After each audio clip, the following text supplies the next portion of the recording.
Good afternoon, everyone. My name is Erica Oriens. I'm the Executive Director of the Michigan Center for Student Success at the Michigan Community College Association, and I wanted to thank you for joining us today for the MiTransfer Pathways Summit recap webinar. Before I continue, I just want to make sure you can hear me. So if you're an attendee on the line, if you could navigate to your participation pane and raise your hand so I know that you can hear me. Oh, great. I can see a few of you raising your hands. Thank you so much. As many of you know, nothing's worse than talking and nobody can hear you. So I appreciate that. We'll go ahead and get started. I think we have a jam-packed hour here to talk with you about what happened at the MiTransfer Pathways Summit that we hosted on Friday, May 18th at Lansing Community College. The purpose of our recap webinar today is to share with you a summary of what happened, Purpose is to share with you a summary of what happened at the MiTransfer Pathways Summit and the activities at that event.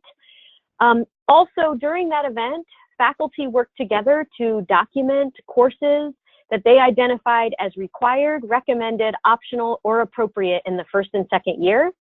And we wanted to share with you next steps and available resources to help you with those next steps. We also want you to be able to participate in the webinar by asking questions. And of course, in a webinar format with so many people in attendance, that can be a little bit challenging. But if you can see your question pane, you should be able to enter a question into there. We will be monitoring the question pane and interrupting the presentation when it's appropriate to ask and then answer that question.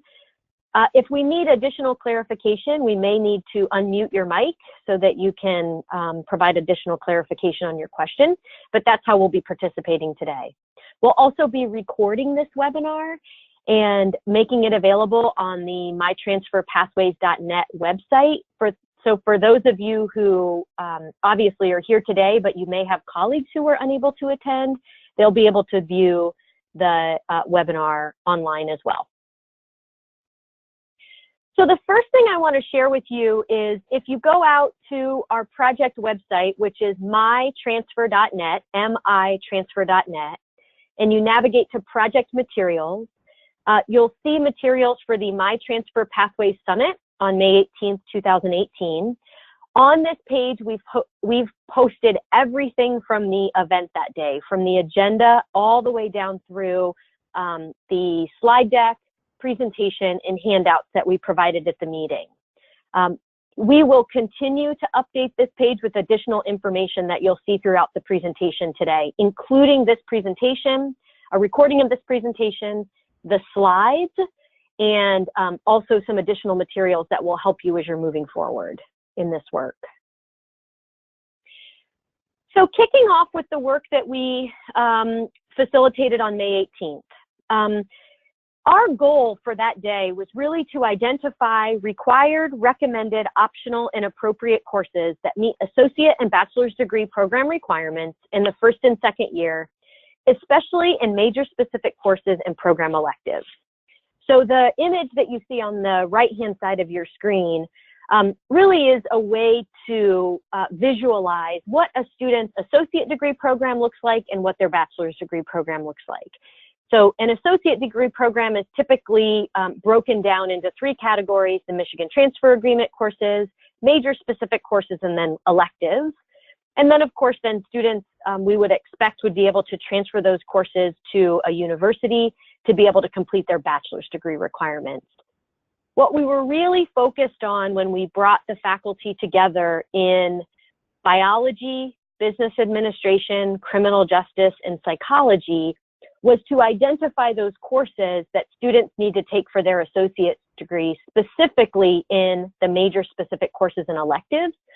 Of course, because we already have the Michigan Transfer Agreement that functions fairly well for students who are interested in transferring their general education courses. We kicked off the day with a few assumptions that we wanted to make sure that everybody understood. We used the terminology throughout the day of required, recommended, optional, and appropriate courses.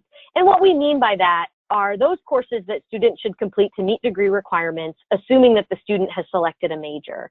So what are students typically taking at universities and community colleges in the first and second year if they've already selected a major? And we use this kind of bracketed group of courses that we said were required, recommended, optional, and appropriate. We also use the term courses in the first and second year, or we say courses that meet associate degree requirements, and we use those terms interchangeably. And what we mean are courses that those students are using in the first 60 credit hours or first half of their program. We obviously recognize that the majority of community college students enroll part-time, and it may take them longer than 2 years to complete those requirements, but this is just the language that we use to try to convey that we were looking for those courses that students take in the first half of the program. We also operated with the assumption that this activity focused on students who intend to earn a bachelor's degree. We know there are occupational programs at the associate degree level in some disciplines that students may complete the occupational program or the applied degree and then plan to transfer. And of course, that can be even more complicated for students. But in this first phase of this work, we're really focused on those students who, when they enter the community college, intend to earn a bachelor's degree. And then finally, as you'll see, and this turned out to be maybe true in some cases and maybe not true in others, but we had 90 minutes for the faculty to walk through the process of identifying these courses. And of course, not knowing how that would go, we were not sure if we would have enough time for that task. But of course, we have already planned on scheduling a second meeting for faculty to come together to discuss any issues that they felt like needed to be identified, but maybe we didn't have enough time to talk about on May 18th. So those were our assumptions as we went into the day. And then at this point, faculty broke for lunch and broke up into their breakout rooms by discipline and started a 5-step process of identifying those courses that students should take in the first and second year. The 5-step process included a review of program requirements, reporting program requirements, refining that list of requirements, discussion, and then documenting those courses. And right now I'm going to walk you through what they did in each of those steps. Step 1 was to review the required, recommended, optional, or appropriate courses in the first and second year. I think most of us who were there, the faculty who participated, we planned on 15 minutes for this step, but it actually took a much shorter period of time because faculty already knew what was required, recommended, optional, or appropriate in the first and second years. But what faculty did at this time was essentially document what their own institutions required and what courses were offered at the community college. However, in most cases, we quickly moved on to step 2, which is when colleges reported what was required, recommended, optional, or appropriate. We needed to find a way for all of the participating community colleges and universities to report this information. And so faculty in each of the rooms had a very large sheet of paper, one of those giant Post-it notes on the wall, for each of the courses that seem to be very common in articulation agreements and transfer guides at institutions, between 2 institutions across the state. So university faculty indicated yes or no if the course Chemistry 1 in this example was required, recommended, optional, or appropriate in the first and second year. And then the community college faculty indicated yes or no if that course was offered at the community college. So this was the step that they went through in step 2 to report if the course was required, and for community colleges if they taught that course. This step really deliberately oversampled courses that might be included in this group of courses. So we actually had about 10 to 12 big Post-it notes in each of the rooms to see if, what courses those might be. So I wanted to share with you what a completed poster looked like. And then this is for general chemistry here. And you can see in this case, this is for the biology program. Every university program required General Chemistry 1 in the first or second year, and every community college offered that course to students in the first or second year. So this was a really good course, obviously, that every institution requires. Then we found in step 3 that we needed to refine that list of courses. So we had all those posters on the wall that faculty used to identify if it was required, recommended, optional, or appropriate, and if it was offered at the community college. And then as a group, the faculty refined that list down into basically 3 groups of courses. One, courses that are clearly mostly commonly required, recommended, or optional. And so in our previous example, Chemistry 1 was a course that fit into that category. Then they identified courses that were clearly not commonly required, recommended, or optional in the first and second year. And those would be courses where universities were typically offering those, community colleges were not offering those courses, and universities were not recommending that students take those courses in the first and second year. And then, as you can imagine, we had courses that were in the middle, where it seemed like some places were requiring it and some places weren't, and some community colleges were offering it and some community colleges were not. So faculty refined that list into those 3 buckets of courses. And that process looked something like this. So this gives you an example of what, in the biology room, what all of these different sheets looked like.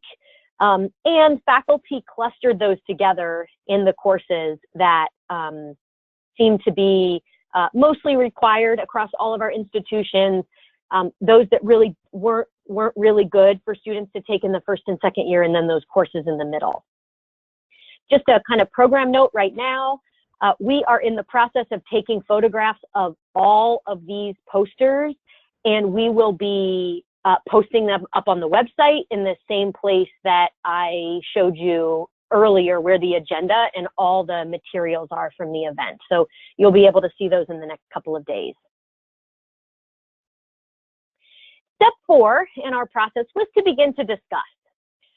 We asked faculty as a group to review those commonly required, recommended, or optional courses, and then use a couple of worksheets, which we'll discuss with you a little bit later, to consider how these courses fit into the associate and bachelor's degree program requirements at their institutions. During this step, faculty were really thinking about developing a list of courses, program-specific and elective courses that students should be completing in their first and second year across all of the community colleges and universities that were at the meeting. So this process resulted in some changes. I was in the same room with the business faculty, and we found that the business faculty worked really hard to try to find 6 courses, which you'll see that students should take in their first and second year. Community college faculty were certainly open to modifying what courses they were offering, and as university faculty were thinking about what would be most appropriate for students to take in the first and second year, so that we would have the maximum number of students transferring to institutions. And that process looks something like this. So this is a picture of all of us when we were in the big room together in the morning. You can probably see on the ceiling there that there are walls that can come down in between, and that's what happened. Is those walls came down and we broke into our discipline groups and our program groups. I also wanted to point out there in the back of the room, you can see those posters that were on the wall. that faculty were using to put their little stickers up there. And so you can also see why some of you who were really interested in coming or being a sixth person from your institution, why it was hard for us to accommodate many more than the 217 people that we had registered, because the room was very, very crowded. And so, but certainly lots of very good conversation. And then the last step was to document those courses. And then use a series of worksheets to be able to figure out how this worked into the program, which we're going to talk about a little bit later. But before we move on to that, I'm sure you're all anxious to see exactly which courses the faculty or which courses were common across all of the institutions and offered at all of the community colleges.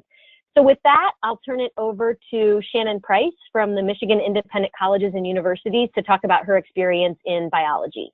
Shannon? Thanks, Erica. So in the biology discussion, the faculty reviewed the different courses that were common and available at community colleges. And those courses include General Biology 1 and 2, and that included the cell and the molecular biology. Also General Chemistry 1 and 2, Organic Chemistry 1 and 2, and Physics 1 and 2. So those were the main courses that were discussed. There were some other ones too discussed, including genetics, ecology, microbiology, anatomy and physiology. So there was other ones discussed, but the key ones that were identified were the courses listed here. We also discussed math and how pre-calc was required for some. As a group, though, we did indicate that further discussion needed to happen to determine what level was needed. But some good discussion through the biology group. Great, thanks, Shannon. This is Erica again. I will talk about business administration. And as the process went, the faculty identified these 6 courses as being pretty common across all of the programs that were represented there, including micro and macroeconomics, financial accounting and managerial accounting, business law, and computer information systems, or kind of a intro to computing type of course that all of the programs encourage students to take in the first and second year. In some cases, these would be courses that students need to take before they apply for admission to the program. We also discussed a few other courses, including business communications. We looked at minor and foreign language requirements, but those 3 courses, along with the Introduction to Management and Introduction to Business, were not consistently required at universities across the state, and were not consistently offered at community colleges across the state. So these 6 courses were a good list of the courses that the faculty during this convening in the 90 minutes that we had felt comfortable that we should begin working towards building these courses into a multi-institutional transfer pathway.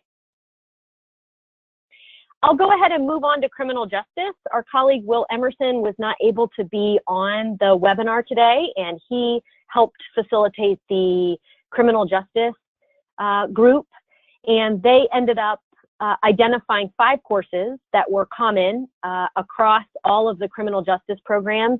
And again, they focused on the criminal justice bachelor's degree, but we also know that criminal justice programs also serve students who are interested in police academy and some other corrections, some other areas of criminal justice as well. So they're looking forward to getting together again. The 5 courses that they identified that were common across all programs and offered at community colleges were the Intro to Criminal Justice, Intro to Sociology, Intro to Psychology, Criminology, and Intro to Corrections. Finally, I'll turn it over to my colleague Jenny Schenker to talk about the psychology program. Thanks, Erica. Yes, I was in the what we called the psych room during the meeting, which was, and we had a lively discussion.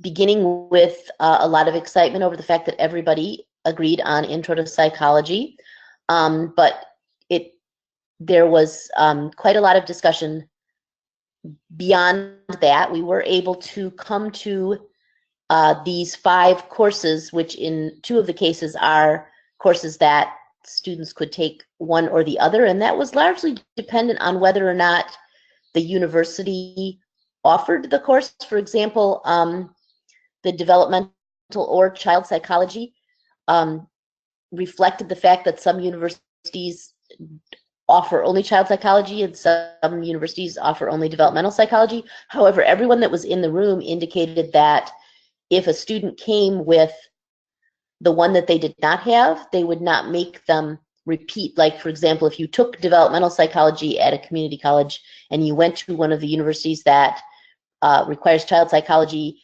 basically because they don't have developmental psychology or don't have developmental psychology because they prefer child psychology, they would not make the student repeat the child psychology. They would waive the child psychology requirement and substitute the developmental course. So it seems like, I mean, what was great in the room, there was a lot of willingness to be flexible and to see the point of view of the students and to try to make these requirements work. There are also some issues in psychology about how it's kind of a lot about how the psychology department at the university is oriented, what type of psychology they tend to specialize in. So it becomes more important than in other cases, perhaps, to talk with the student about what kind of psychology they're interested in pursuing. And finally, the last thing that came up was a discussion of the fact that there are so many course offerings in psychology at community colleges. A lot more courses than these 5 are offered, but that students should be careful about not trying to complete more psychology requirements than the core requirements and perhaps one elective, because the universities have a restriction on how many psych electives they will accept into their program. So the student may have taken the course, but they may not be able to get credit because they've already, if they have taken 4 or 5 courses beyond the core, the university may only accept 2 of them. So that was kind of the gist of our conversation. And we look forward to, I think the psychologists look forward to further conversation at the meeting in the fall. Thanks, Jenny. So the last thing I want to point out from the faculty session was the active use of a parking lot during each of the breakout sessions. There were a lot of issues that we definitely want to discuss moving forward, but there just wasn't time to share those at the meeting when we were really focused on identifying these courses, and you'll see why with the worksheets that we're asking folks to do. We also want to identify those issues so that we can build an agenda around those for when we reconvene with the faculty in the fall. And I think everybody did a great job of documenting those parking lot issues. Once again, we retained all of that information, and so we will be sharing that on the website. So if there were any issues that you are wondering if the faculty identified that, those worksheets, those posters will be available online for each of the disciplines so that you can review that as well. And with that, the other thing that we did at the meeting is also focus on mathematics. Michigan has been involved in what we've called the Right Math at the Right Time in collaboration with the Dana Center at the University of Texas at Austin. And this was a great opportunity to leverage some of engagement with faculty around different programs to strengthen mathematics pathways. So I'll turn it over to Jenny Schenker to talk about that overview. Jenny? Sure, go ahead and go to the next slide. We have been participating, as Erica mentioned, with the Dana Center at the University of Texas at Austin in a group of 6 states who are strengthening mathematics pathways. And so, as you may know, Michigan has already prior to us joining this initiative, implemented our 3 MTA mathematics pathways of quantitative reasoning, statistics and preparation for calculus/college algebra. So we already had kind of established those math pathways. We've used this initiative to kind of strengthen our ideas around those. And a mathematics pathway, for those of you who are not familiar with it and who may be overwhelmed with the number of pathways that we have in Michigan now, is a mathematics course or a sequence of courses that students take to meet the requirements of their programs of study. So the idea of mathematics pathways is to steer students into the kind of math that they are most likely to find useful in completing their program of study. And the idea is that students, even if they're underprepared when they enter college for a college level mathematics class and need to enroll in some kind of developmental support, that developmental support also pertains to the pathway that they're planning to pursue for their program of study. Go to the next one. So our Right Math at the Right Time task force, the RM at RT, released a set of recommendations in 2016 to establish a process to align learning outcomes for a set of introductory courses across institutions and sectors, and that would be the first college level course in each of those mathematics pathways in the MTA. The second strategy is what we focused on in the meeting on May 18th, which was to help faculty and administrators in programs select an appropriate mathematics pathway or pathways that they would include in their program. And this is especially key for these transfer pathways, because what we want is for students to be able to complete at least one college level math course before they leave the community college, if they're planning to transfer and complete a program of study. And I'll talk a little bit more about that.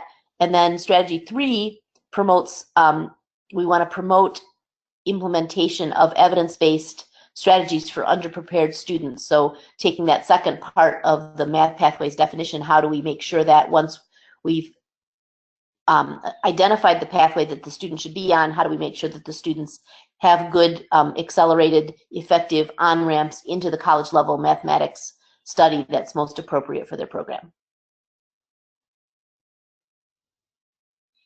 So the first strategy, which was to align those learning outcomes, we put together working groups for each pathway. There were about 100 math faculty from 17 community colleges and 9 universities who participated on one of those working groups, at least one. Many participated on more than one.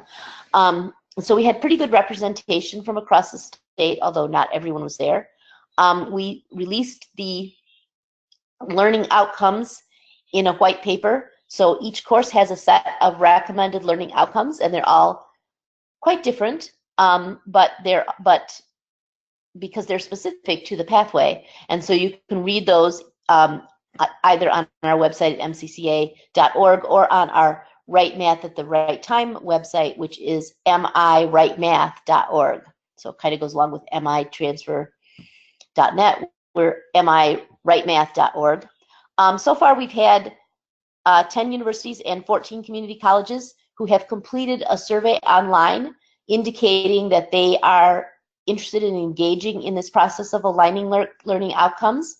And to do that, we've asked them to look at adopting the learning outcomes, accepting courses for transfer that have those learning outcomes with course-to-course equivalence, and then applying the courses that they've accepted in transfer or the courses that they offer at their own institution to programs that are appropriate for that math pathway. So we have 25 now who have completed, and I can't tell you for sure whether it's a university or community college because I haven't had a chance to dig into that yet, but we have one more. And if you are interested in knowing whether your institution has completed the survey, or if you are interested in knowing, or if you know you haven't and you're interested in completing, please feel free to reach out to me.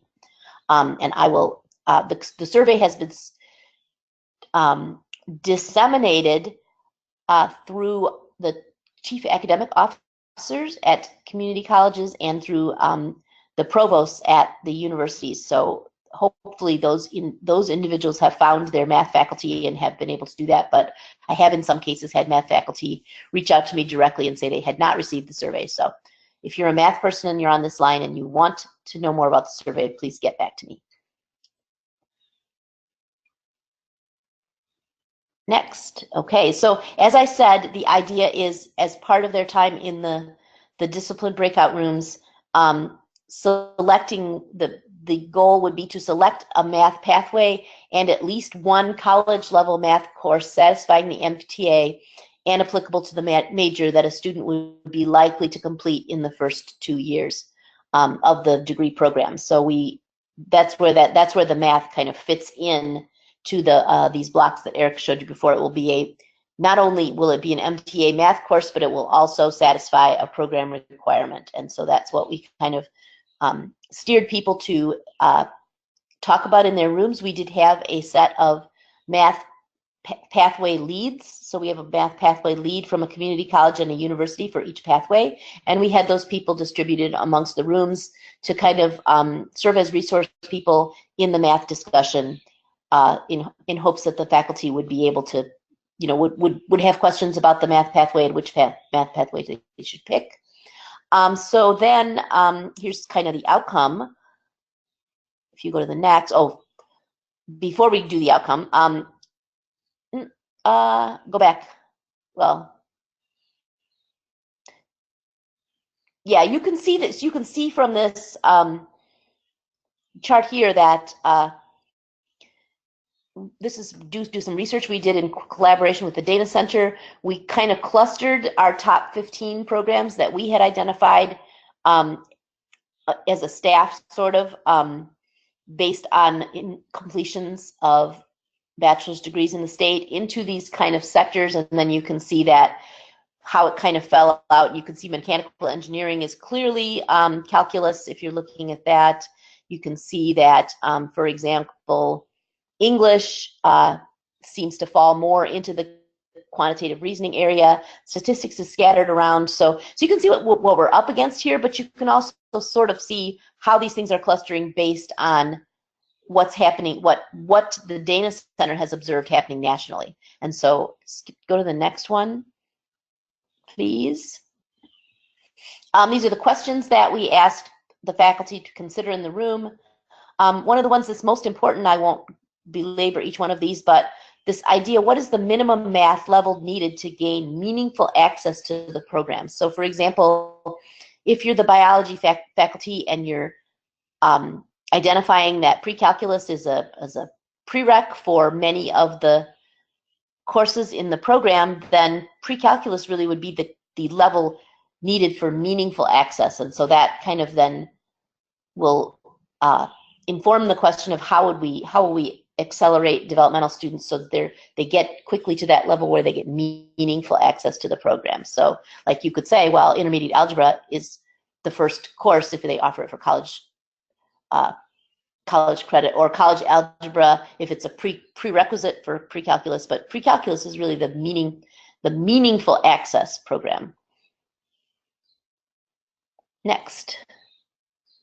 So here's how it kind of fell out in each of the rooms.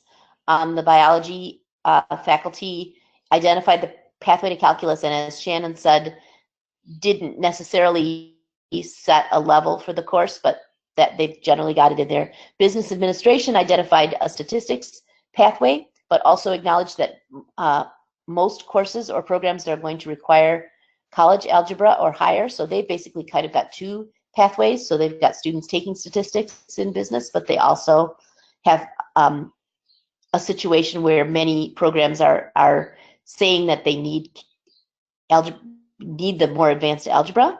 The criminal justice faculty, I think, took up the conversation but did not reach resolution. And in psychology, the psychologists felt statistics was the appropriate pathway for their students. Most of their students are completing a more advanced level statistics class in the universities that might be called a research methods class, or it might be different, a psychology stats class, which is the conversation was that course should be beyond the level of introductory statistics. Whether or not it always was an open question, but the kind of general consensus among the psychology faculty in the room was that students would be best advantaged by taking either quantitative reasoning or intro statistics offered by a math department in the college, in the community college, in preparation to take psych stats when they transfer to the university. So that's kind of how that fell out. I'd be happy to entertain any questions about that, or we can go on to next steps. There's no questions yet posted. Oh, great. Great, thanks. Yeah, so just a reminder, you can post question in the question pane as well. We're monitoring that. So we will continue though and talk about next steps. And this is after the faculty talked about what program courses they're requiring and offering, and talking about the mathematics pathway that is most appropriate for their program. We all came back together in the big room and talked about what we're going to do next. And so we are planning a second convening for the faculty in these 4 pathways in the fall of 2018. This convening happened on May 18th, which was planned between spring and summer terms and at most institutions. And we expect that the second convening will need to be during the regular academic term, but hopefully will not be too disruptive to the participating faculty. We're asking the community college faculty and the university faculty to complete their worksheets in preparation for the fall convening.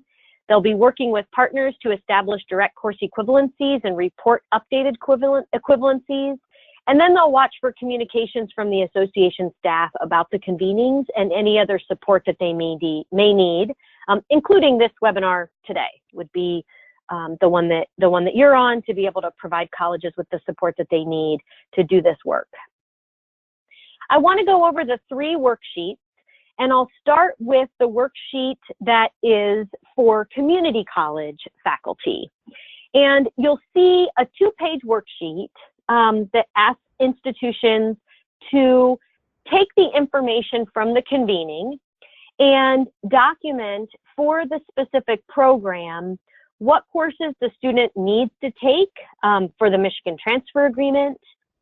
In some cases, we know that courses will double count in the MTA and in the program. So using business for an example, students can take micro or macroeconomics to meet the social science requirement, but it also is a course that students need for their major. So to the extent that students need to have a course that's in the MTA, a specific course in the MTA, we would want community colleges to indicate that here. Mathematics would be another example. So in the mathematics area, which math course should students be taking at the community college? On the second page, they'll enter the major specific courses. So from the convening and the list of courses that were identified here, and we'll be sharing all of the lists of those courses in a downloadable document that you'll be able to share with your colleagues. We'd like you to indicate what are the major specific courses that students will take at your community college. And then finally, what are some of the electives that students will take? We know that not every student is pursuing all of these programs for the same reason. And while there may not be electives in programs, as many electives as there once were in certain programs, there's still some flexibility in there based on what the student's career interests are, or potentially based on where the student plans to transfer. So that would be where community colleges can indicate what electives students should take. And then finally, if there are any other community college requirements.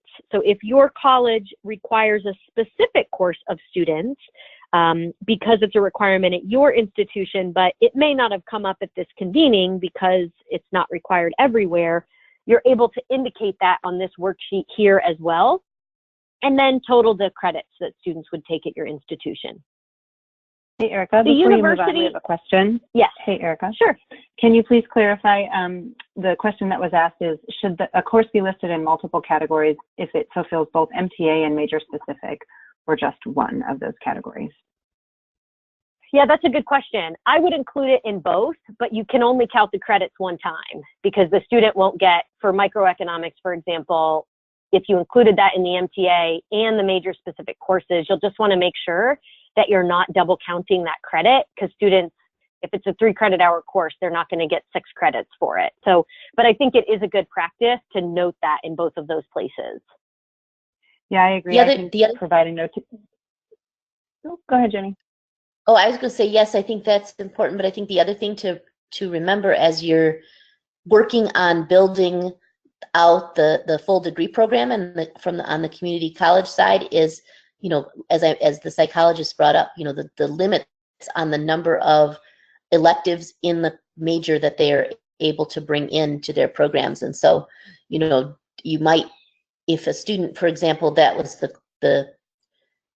the conversation was that if a student was taking those core courses in psychology, that they might want to use their MTA to take sociology or something in kind of a cognate field rather than counting a psychology. Of course, a psychology course would count, but that's a way for the student to actually get some breadth and get away from kind of piling up too many credits in the same department, which would end up not transferring successfully. Great, thanks. Yep. And another question, Erica.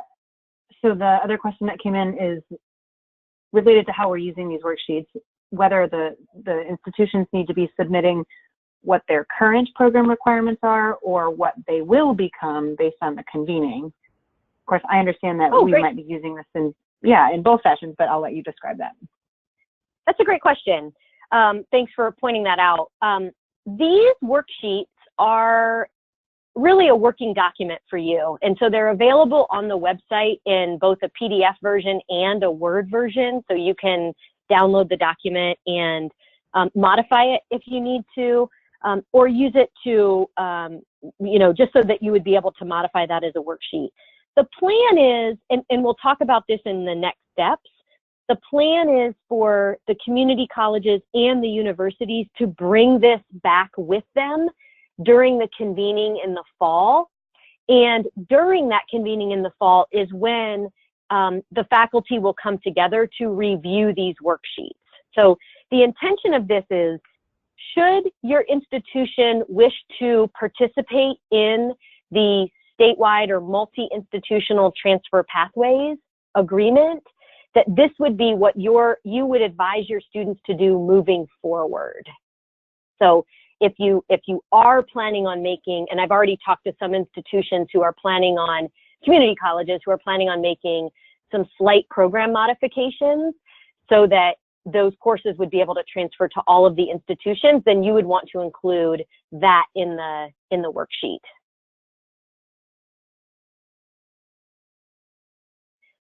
Thank you. No further questions. Katie, go ahead and. Okay, great. And please continue to ask questions, and we'll talk about some other questions, opportunities to ask questions after the webinar today. The universities also have a worksheet about their bachelor's degree requirements, and it looks slightly different than the community college worksheet, but they're also entering their institutional information.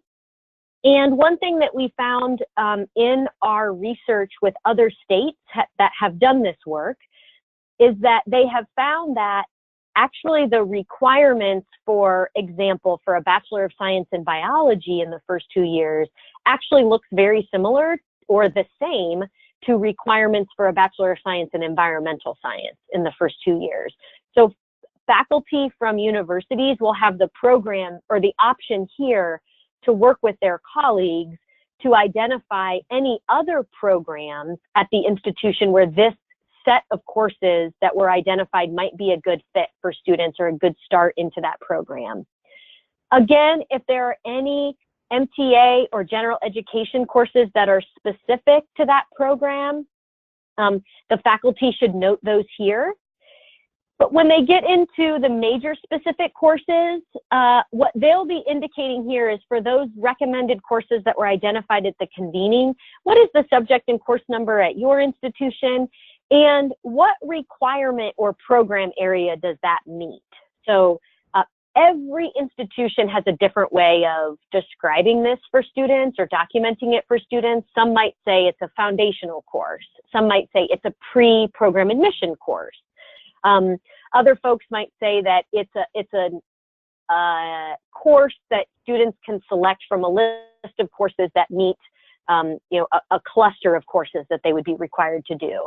So this is a little bit harder to describe because university faculty it'll be different at every place, but what we're trying to get to is the sense of where does this fit into the program for students? And then similarly for those electives, if there were any electives that were identified during the meeting, that's where faculty could include those in here. If, for example, you wanted to include in the recommended courses, if there were foreign language requirements or minors that were recommended in each of the areas, then the university faculty would be able to indicate that here as well. Okay, we have a few questions here. Okay, yep. Go ahead.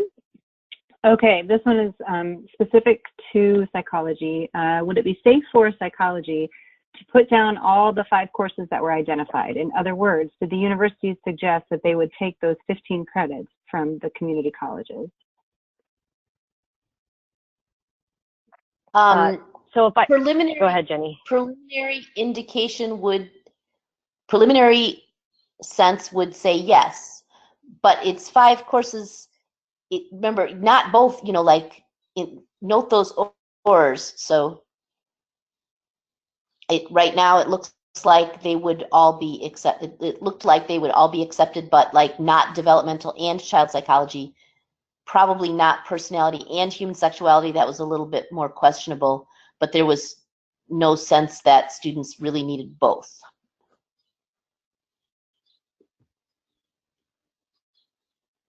Great, thanks. Any other questions, Katie?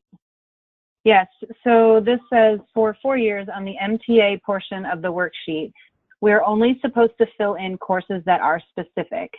If there is not a specific course that they must take for this major, do we leave that blank, or would you still want recommendations to make it less complex for students? I think that you can leave it blank if there's no specific requirement or recommendation. Okay, great.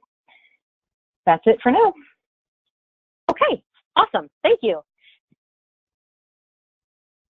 Okay, now I'm going to turn it over to Katie to talk about another exciting resource that we prepared for you in preparation for doing the 3rd part of this work. Katie? Thanks, Erica.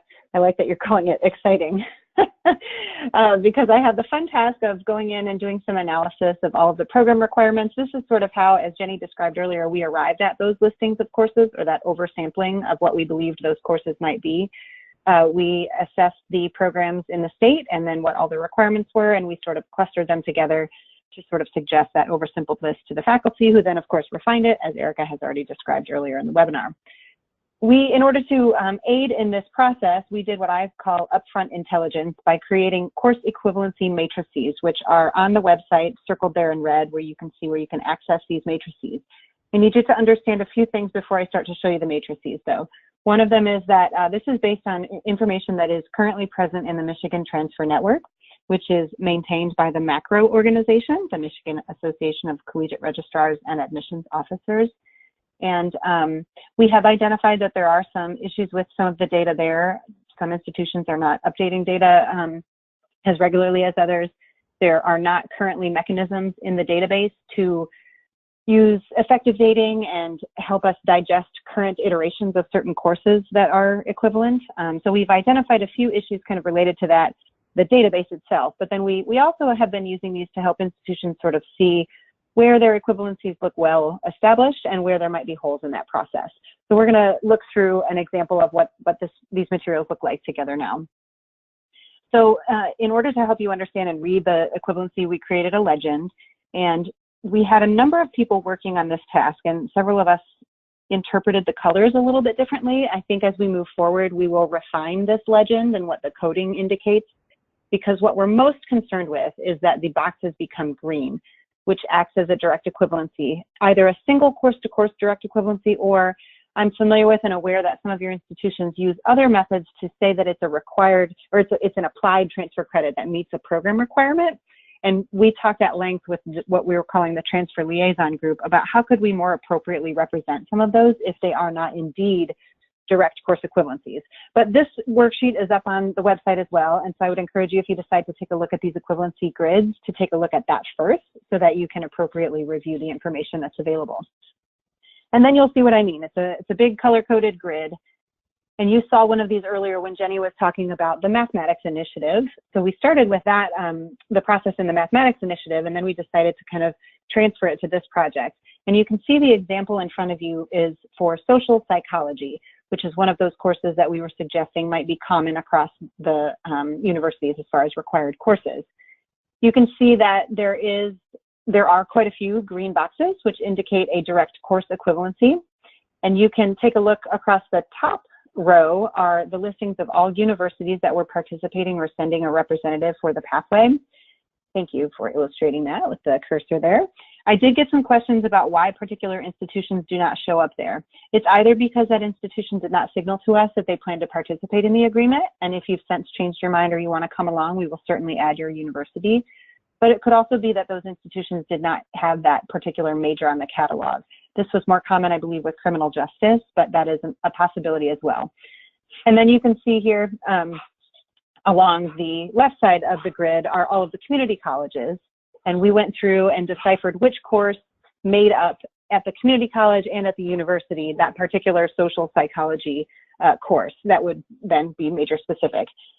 So you can see, as Erica's showing you with the cursor, all those white boxes mean that there's either no information in the MTN database, or perhaps there's no course in that institution's catalog in order for us to analyze.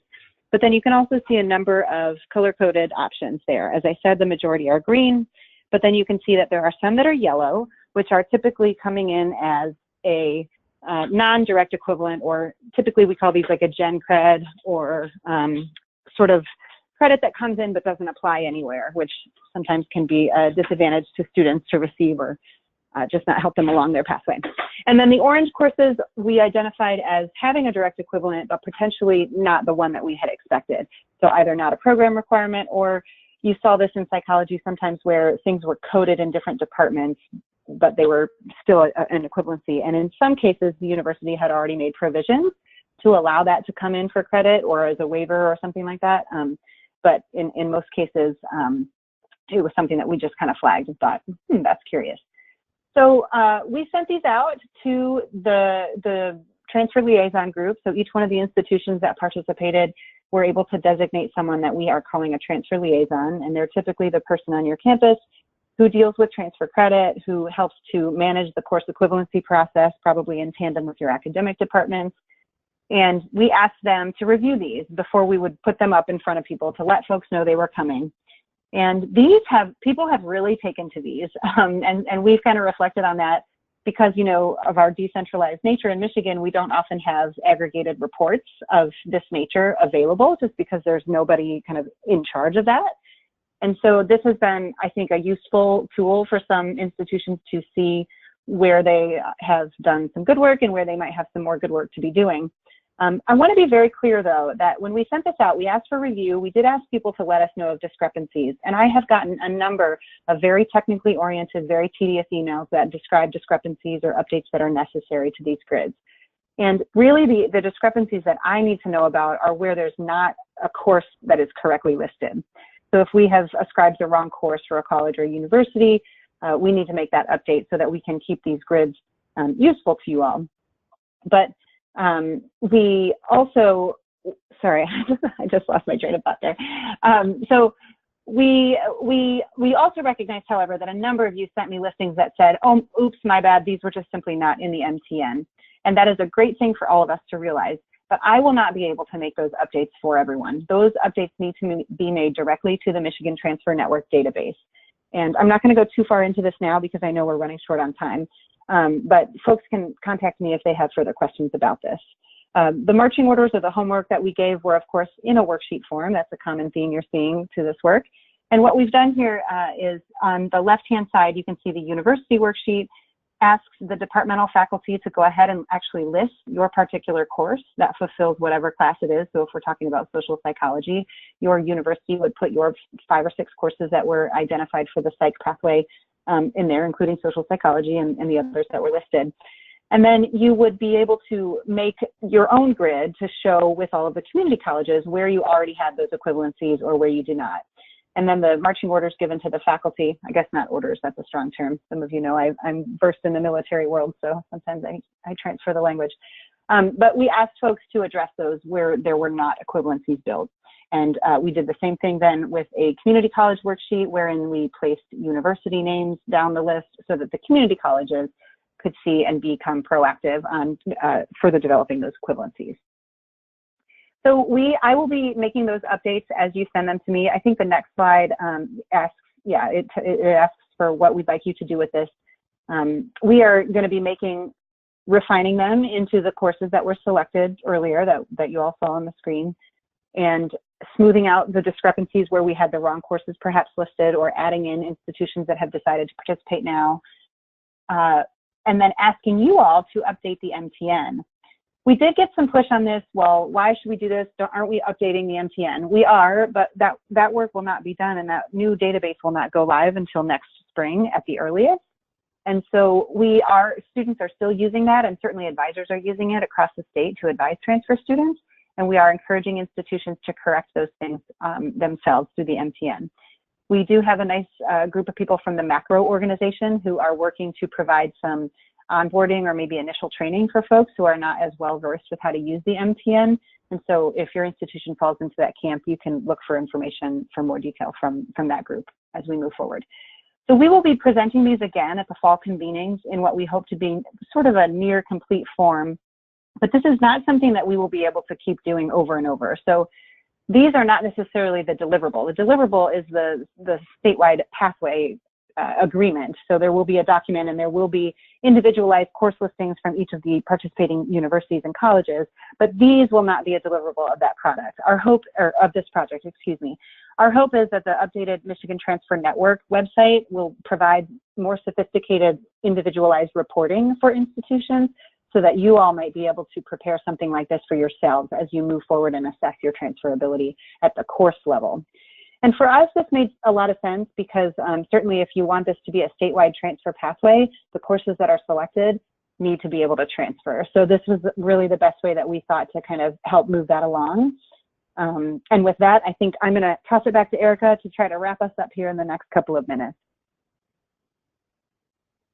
Great, thanks, Katie. Just a couple of other things on that. There is an attendee list that is available on the website, and we will be updating that list with email addresses to be distributed electronically, or actually that should say by email. We don't want to put a list of everybody's email address on the website. And so, but colleges will be able to use that attendee list to contact their peers to develop those course equivalencies. So as Katie said, the intention is that for those limited number of courses that are in the pathway, we would have direct equivalencies for those courses because they're so critical for students in the first and second year. I want to talk just a moment about next steps. So just to document our process from the beginning, on May 18th, we hosted the MiTransfer Pathways Faculty Summit. In the summer, in the fall, we're asking faculty to do this intermediary work, so completing those worksheets and working with their peers to develop those direct equivalencies. As we mentioned before, we will have a second summit in the fall with those faculty that participated in the 4 programs. And at that time, we'll really be asking those faculty to review the worksheets, address any of the issues that were identified in the parking lot, and then ask those faculty to affirm or endorse that this looks like a good set of courses for students to be able to take. At which point, we know that we will need to work with community college and university leadership to begin the process of developing the articulation agreement. Those agreements are typically signed by university leadership, presidents, or their designees. And so we'll need to pull that information from the faculty and then begin the process of working with institutional leadership more actively to prepare for those agreements. And then we're hoping that we will have a very big and celebratory articulation agreement signing ceremony in spring of 2019. that these would be the first 4 of many pathways for students who are interested in transferring from community colleges to universities. I also know that some of you may have questions as a follow-up to this, and we welcome those questions. On this slide, you can focus general questions to your various representatives from your association. So myself, Will Emerson at the Michigan Association of State Universities, and Shannon Price at the Michigan Independent Colleges and Universities. We also have identified, as Jenny mentioned before, the 6 faculty members who are serving as leads for the 3 math pathways in quantitative reasoning, introductory statistics, and preparation for calculus.